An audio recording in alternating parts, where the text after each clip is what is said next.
Hello and welcome to this week's video. My name is Anuska.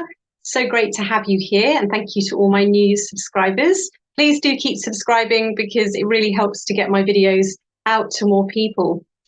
So today I'm talking about forward resonance. So are you someone that feels like you speak in the back of your throat? Or do you feel like you swallow your sound when you speak?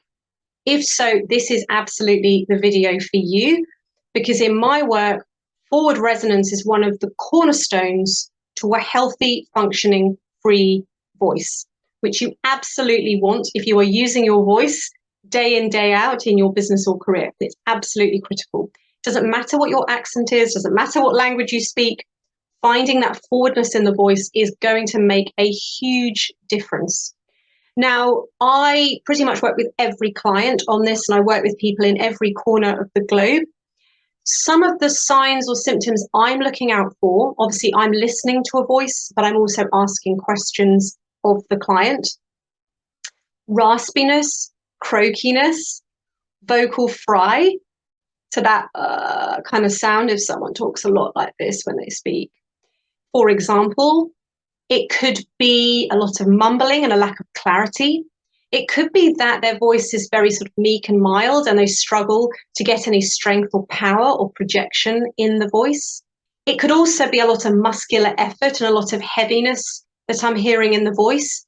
But it can also be when they tell me things like they have a lot of throat tension or they struggle with vocal fatigue. And I hear this quite a lot. People will say to me, I've been speaking all day and my voice just feels really, really tired. And I'm listening to them and I'm hearing this voice at the back of the throat. And I'm thinking, of course your voice is tired. My voice would be tired too if my voice sat at the back of my throat all day. So today we're talking about forward resonance. You might also know this as forward focus, forward placement, and even things like oral resonance. But I'm going to talk about it today as forward resonance because this is the term that I personally use, but you can interchange them basically. So what is forward resonance? It's essentially the place in the vocal tract where the sound is felt. And we're really aiming for that forward feeling. And what we are aiming for in forward resonance is to feel the vibrations around the maxilla area, which is the upper jawbone between the nose and the upper lip. So it's this kind of area that we want to feel the sound primarily when we are speaking. So when you speak, if you're speaking at the back of your throat like this, and you don't feel anything around your nose-mouth area, then probably you are pulling your sound back. And so when I work with clients, a lot of the work I do, certainly in the initial stages, is to help them bring the sound forward so they can start to feel their voice in this new place and how it actually takes a lot of the pressure off the throat and the neck and the voice. So what this does, in simple terms, there's a few things that we achieve when we bring the sound forward. Not only does it sound clearer, freer, more powerful, but also the vocal folds can actually more efficiently vibrate. They can get a full closure and vibrate more cleanly and efficiently, which is really, really important for speaking if you're speaking for long periods of time. The impact of that closure is going to be less intense. So basically the vocal folds are just going to be able to vibrate fully and freely much more easily when the sound is forward versus when the sound is back here. So therefore, as a byproduct of that, it will reduce things like throat tension. If you're someone that feels like you have to clear your throat all the time, that this will absolutely help with that as well. It allows also for greater clarity of vowel and consonant articulation. And as I mentioned earlier, in terms of power and strength in the voice, you will absolutely be able to project your voice more easily when the voice is forward than when the voice is back here. And then you feel like you're going to have to push the voice out to get it to be heard. And often I see that when I've been in meetings and things before, and someone might ask someone to speak up. And for a lot of people, because the larynx lives in the throat, lives in, the neck throat area, people think that in order to get their voice out, what I need to do is just push from my neck or my throat. So it's like from here. And actually all you end up doing, it doesn't really do much in terms of the projection, but you will find that your voice fatigues really, really quickly when you are trying to push your voice from here. So one of the things I talk to my clients about is we're powering the voice from the belly, we're powering the voice with the breath, but then we're bringing the voice forward and we're almost kind of bypassing the larynx. Obviously, we're not actually bypassing the larynx because that's how we create the sound waves, but you get the idea. Obviously, a lot of this is quite abstract, but we're really engaging the belly, powering the voice and bringing the sound forward. That's how the voice, as I say, regardless of accent, functions at its best. So the other thing about this, which I think is really important as well, is I talk about this in other videos, but the voice isn't random. And although this is incredibly common, this idea of pulling the voice back, sitting on the voice, swallowing the sound is often very conditioned because so many people do it without realizing. So we have to examine what's the payoff for me in terms of pulling my voice back. Because actually, when we pull our voice back, we can't be heard as easily as when the voice is forward.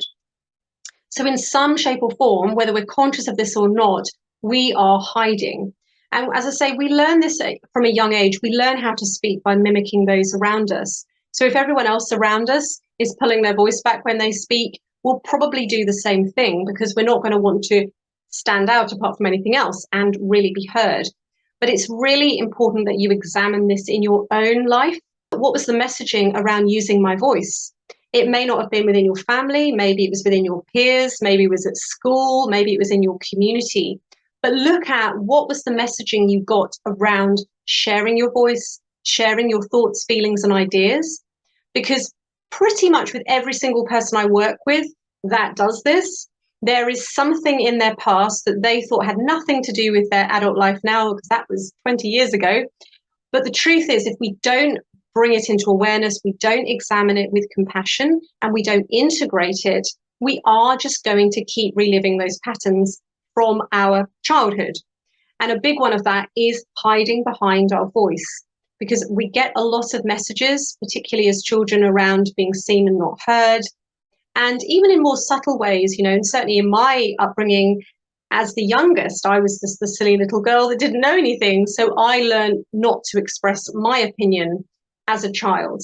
And so it's only through doing all of this work myself that I've brought a lot more awareness to allowing my voice out. But I absolutely used to be someone that hid behind my voice, my speaking voice particularly. So I really invite you to examine this in your own life. If this is something that you resonate with, if you have a nice forwardness in your voice, then obviously you probably won't be watching this video anyway.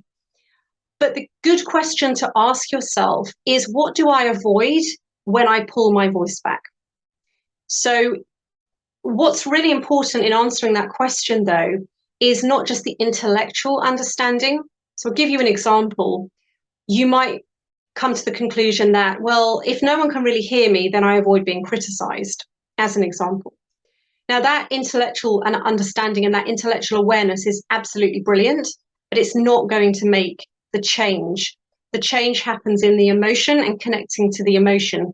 And that's the thing that as humans, we really fear feeling uncomfortable feelings. We will do anything to avoid feeling uncomfortable feelings.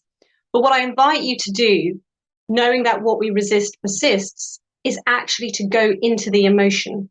Like, imagine yourself being criticized and what feelings would come up in your body, and allow yourself to just sit with that, embody it, be with it.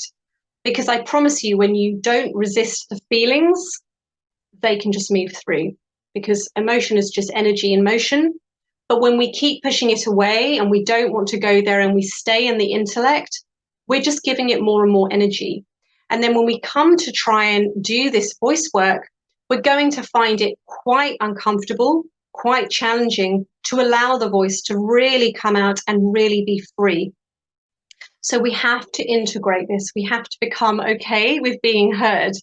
And I work, as I say, I work with people from many different cultures, all corners of the globe, and differing kind of conditioning, but essentially there is this common theme, I think, for most of us as humans, that we are taught it's not okay to be heard. That male and female, different reasons, but we have to really start to examine it to really free the voice. So that's that bit. So I really encourage you to do this. But a practical way you can start to bring the voice forward and start to feel the forwardness is put your hands over your mouth and nose and just hum. And hopefully you will feel the vibrations then around your nose and your mouth. Now, make sure you feel that first before you go on to number 2. So if you do this and you're going, and it's kind of, you're not feeling it, if it's the back of the throat, then you know that you're not quite right. So make sure you feel that kind of tingling vibration around your nose and your lips.